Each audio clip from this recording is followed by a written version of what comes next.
안녕하세요, 템퍼럼 알라롱입니다. 안녕하세요, 키미세븐입니다. 오늘은 뭔가요? 태그 호이어 까레라. 태그 호이어의 대표적인 모델이군요. 태그 호이어 하면 까레라죠. 까레라가 스페인어잖아요. 스페인어로 레이싱. 그러다 보니까 자동차 회사도 쓰고 시계 회사도 쓰고. 그러니까 태그 호이어는 레이싱과 이런 모터스포츠 역사와 굉장히 긴밀한 관계를 맺고 있습니다. 모터스포츠와 관련된 이름으로 만든 시계가 많아요. 뭐가 있을까요? 까레라는 안 됩니다. F1, 실버스톤, 영국에 있는 서킷이죠. 모나코. 나라 이름이기도 하지만 F1에서 가장 멋있는 공도 서킷. 몬자 있죠, 몬자. 이태리의 서킷. 그렇습니다. 네, 파워 서킷으로 유명한. 이렇게 된 데에는 다 과거의 태그 호이어를 이끌었던 CEO죠. 잭 호이어가 있었기 때문이죠. 차덕후. 잭 호이어가 자신도 차를 좋아하기도 했지만 모터스포츠 그리고 레이서들을 활용을 해서 자사 브랜드와 시계를 홍보하는 그런 어떤 마케팅 전략을 확립한 인물이 아닌가라는 생각이 듭니다. 스티브 맥퀸이 모나코를 착용하고 르망이라는 영화에 출연을 하면서 PPL의 시초 같은 그런 걸 했었죠. 그래서 모나코가 지금처럼 유명해질 수 있었던 거고요. 포뮬러 1 레이서들한테 뭐 시계를 이렇게 많이 공급을 했는데 드라이버의 이름하고 혈액형을 케이스백에 인그레이빙을 해서 줬다고 합니다. 잭 호이어는 이런 식으로 이제 드라이버들과 레이싱 팀이죠. 근데 후원을 했고 이런 전통이 지금까지도 이어지고 있습니다. 그래서 지금 태그 호이어가 현재는 어디와 파트너십을 또 맺고 있죠? 레드불 레이싱 팀이죠. 스폰서로 또 태그 호이어가 활약을 하고 있습니다. 좀 오래됐습니다. 이렇게 같이 둘 사이가 파트너십을 맺은 거. 저희가 촬영하고 있는 시점으로 이번 F1 챔피언이 누가 될지 결정이 안 되는 상황이잖아요. 그렇습니다. 마지막 그랑프리인 아부다비에서 결정이 나게 됩니다. 레드불이냐 메르세데스냐. 역대급 꿀잼. 지금 가장 좋아하고 있을 사람들은 넷플릭스 형들, 그리고 지금 가장 쫄리는 형들 IWC와 태그 호이어. 태그 호이어 입장에서는 레드불 레이싱 팀이 이겨야겠죠. IWC 입장에서는 메르세데스가 이겨야겠죠. 흥미진진하네.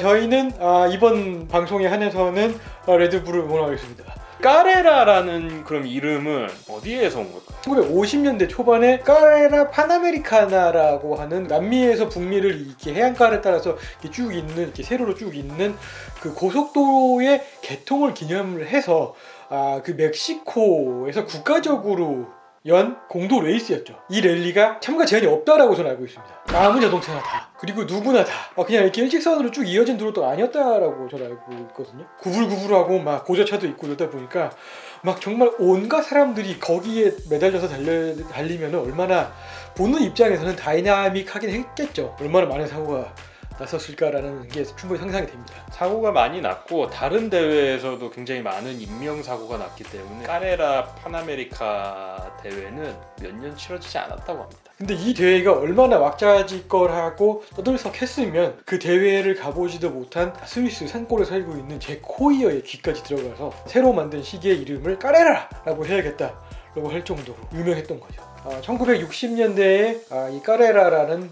수동 크로노그래프가 발표가 되었고 큰 인기를 누렸습니다. 수많은 베리에이션과 모델이 지금까지 출시가 됐고 지금까지 명맥을 이어온 장수한 모델이죠. 또 태고에 남아있는 게 오타비아나 까레라 정도, 모나코가 있죠. 네. 그리고 포뮬러 1도 있네요. 이 모델들은 사라졌다가 또 나오기도 하고 계속 그랬는데 그렇습니다. 까레라는 계속 라인업을 지켜온, 꾸준히 태그 호이어의 이 역사와 함께 해온 모델이라고 할 수 있습니다. 최근에 태그 호이어가 까레라 컬렉션을 이제 손을 보기 시작했습니다. 처음에 일단 손을 댄 것은 물론 크로노그래프였겠죠. 그래서 크로노그래프 44mm와 42mm 모델을 이제 조금씩 바꿔나가기 시작했고, 그리고 마지막으로 손을 댄 게 저희가 오늘 보여드릴 까레라 3엔즈 컬렉션입니다. 까레라 하면 크로노그래프인데 왜 이런 모델들이 있는 거죠?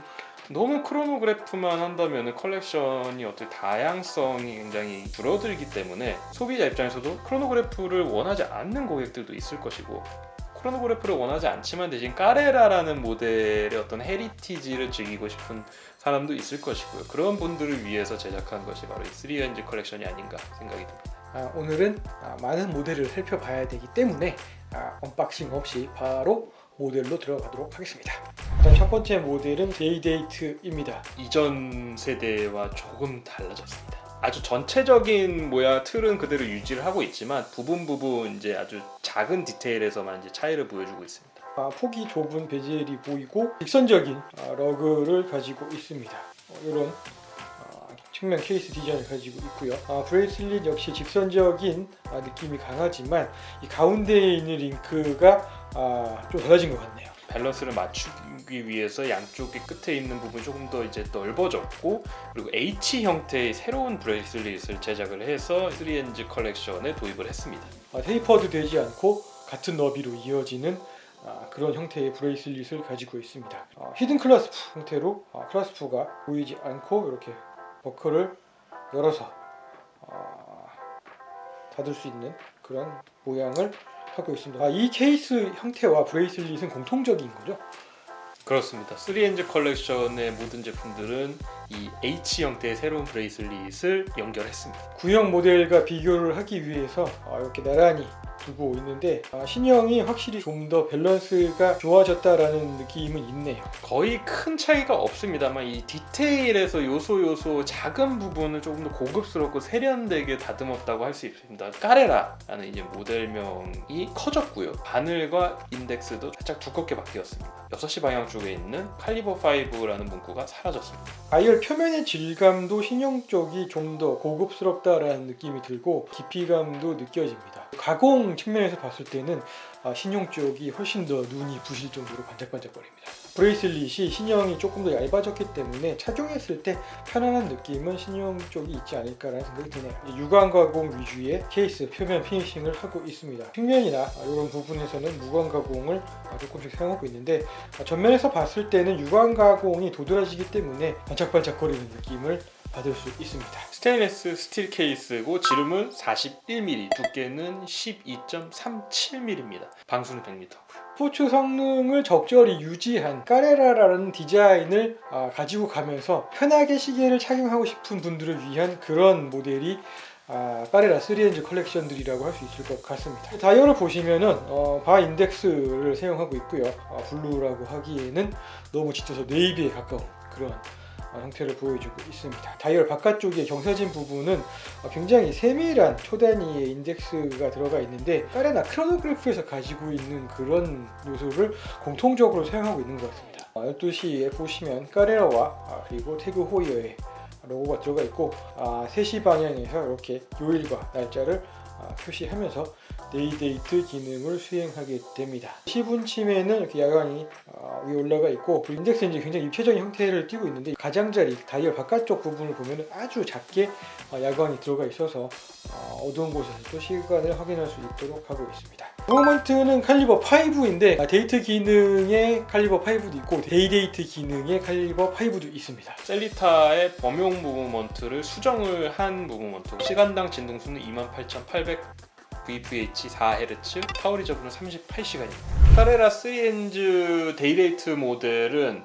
다이얼 컬러가 총 3가지입니다. 블루, 실버, 블랙이 있습니다. 그리고 블랙 다이얼은 다시 한번 그냥 일반적인 로즘 도금한 핸즈와 인덱스를 가진 모델과 로즈 골드 도금을 한 핸즈와 인덱스를 가진 모델로 나뉘게 됩니다. 그래서 총 4가지 모델이 있습니다. 블루와 실버 다이얼 모델은 이 썬레이 가공이 들어가 있는 반면에 이 블랙 다이얼 모델은 원형 패턴이 들어가 있어서 조금 더 입체감을 즐길 수가 있습니다. 블랙 다이얼 버전이 조금 더 보는 재미도 있고 고급스러운 느낌이 조금 더 있다라는 생각이 들고요. 정확하게 좀 블랙이라고 하기에는 다크 그레이와 블랙이 약간 중간 정도 같은 오묘한 색감을 보여줍니다. 과거의 3Ns 모델들은 약간 크로노그래프를 약간 보조해준다라는 느낌이 강했는데 새로 나온 3Ns들은 확실히 자기 주장이 좀 강해진 그런 모델인 것 같습니다. 까레라 3Ns 트윈타임 41mm. 트윈타임이라는 모델에서 대충 감을 잡으셨겠지만 2가지 시간을 확인할 수 있습니다. GMT 기능을 갖춘 그런 모델이군요. 사실상 3Ns는 아닙니다.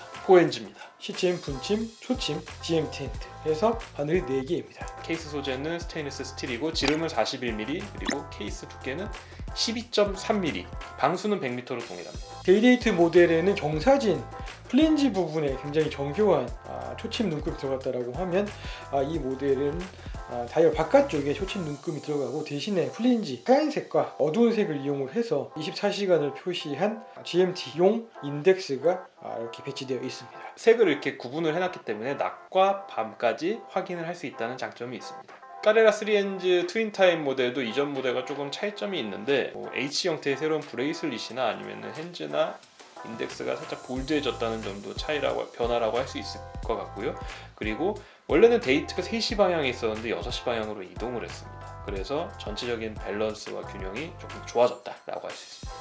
네, 이렇게 크라운을 당겨서 한 칸을 당기면 날짜를 조작할 수 있고요. 한 칸 더 당기면 이렇게 시분침이 이동이 되는데 GMT 핸드도 따라서 이동을 하고 있고, 크라운을 한 칸 당긴 상태에서 시계 방향으로 돌리면 GMT 핸들을 이렇게 1시간 단위로 이동시킬 수 있고요. 시계 반대 방향으로 돌리면 날짜를 바꿀 수 있습니다. 까레라 3Hands 트윈타임 모델의 무브먼트는 셀프 와인딩 칼리버 7입니다. 이 시계는 시간당 진동수는 28,800 VPH/4Hz고 파워 리저브는 50시간으로 아까 보셨던 까레라 3Hands 데이데이트보다는 깁니다. 이번에는 까레라 3Hands 데이트 39mm입니다.